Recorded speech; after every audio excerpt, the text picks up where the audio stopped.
It's a beautiful, glorious day. Man, 2 years ago, I had the opportunity to go visit Boston, check out this awesome video to see the sights and to see why this visit was significant to me, but more importantly, to hear the audio that helped me elevate my mindset and change my life. Check it out. Woo! So my fellow warriors, right here in front of the Boston Library, my beautiful wife, my lovely princess daughter, enjoying the sights in downtown Boston. Check it out. We're at Copley Square. It's pretty crazy. People all over the place. Awesome atmosphere. Enjoying the vibe. Beautiful weather. Beautiful architecture. Check out this library. Check out this old chapel. Pretty cool. We got another old chapel. Just walking through Boston. It's pretty awesome. Crazy. Copley Square is pretty crazy to think that I'm actually here. For those of you who don't know, I'm a big, huge fan of Tony Robbins. He tells a story about this particular place, how a moment, an encounter with another person, and a conversation he had with a man in this area changed his life. And just the story he tells and about perspective, about life, has always meant a lot to me. And it's pretty crazy to think that I'm here in Copley Square, someplace I would have never imagined I'd be. That's what I meant. That's what I wanted to do. Never thought I'd be in Boston, in the same spot where he had that story. So here's my beautiful wife, my beautiful daughter. Say hello. Hello. I remember a time early in my career, I was about 24, and I went to do a seminar in Boston. And in those days, a big seminar for me was like 125 people. It was a 3-day seminar, and we worked around the clock, and people made such extraordinary changes in their life. And at the end of it, I was feeling so fulfilled. I was thinking, so happy, because I have found my mission in life. I'm doing what I love. It's making a difference in people's lives. This is extraordinary. So we finished about midnight on the Sunday night. And around midnight, I'm still wound up, so I don't feel like going to bed. So I decided, okay, let me take a walk here, and I decided to go through Copley Square. If you've been through Copley Square, it's a pretty neat place.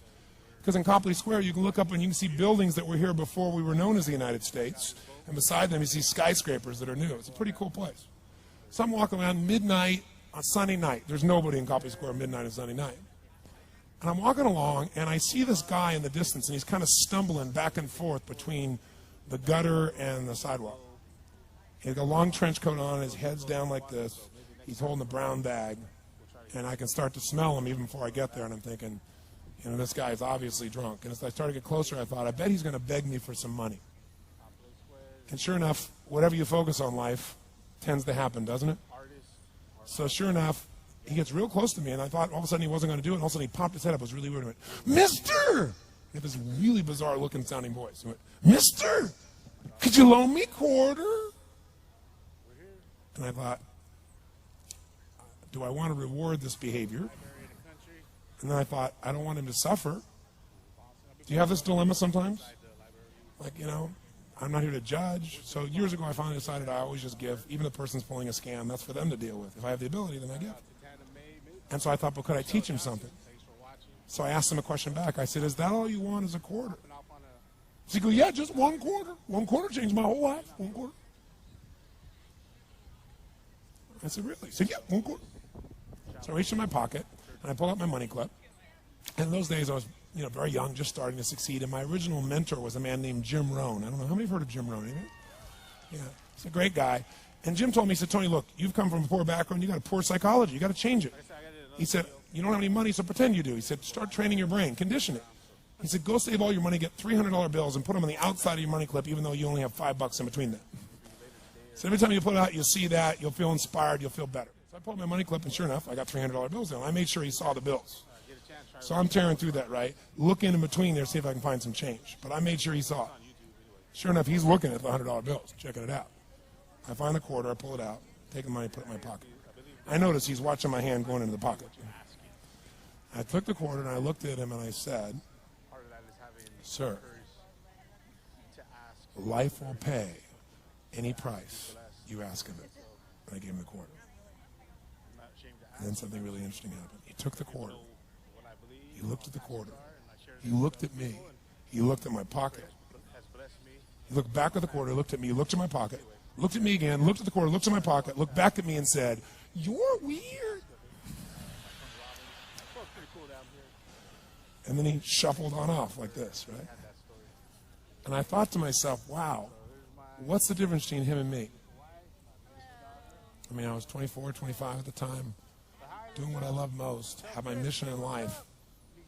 And he's in his early 60s, drunk on the street, begging for quarters. What's the difference? And I thought, well, maybe God's blessed me because I'm such a good person. I thought, oh, and he's such a bad person. That's such bull. And I thought, wow, maybe the answer to that question is what I just told him. Life will pay whatever price you ask of it. But you know what's interesting? You got to ask intelligently. Now, if you were going to ask intelligently, there might be 5 elements of that. Number one, you'd have to ask specifically, wouldn't you? You wouldn't ask in a general way. People do it all the time. They go, "I want more money." Fine, here's $1. Get out of here. Very often, you're getting what you're asking for. You're just not aware of how general you're asking. Clarity is power. The more clear you are about exactly what it is you want, the more your brain knows how to get there. Your brain is a servo mechanism. It's like a bomb.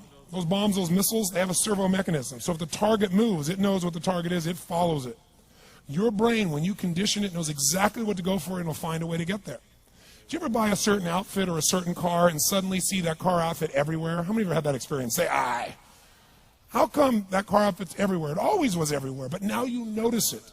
And the reason is because there's a part of your brain called the reticular activating system, the RAS. That part of your brain determines what you notice and what you don't notice.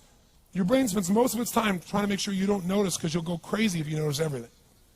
But when you decide what's most important to you, your brain goes after it.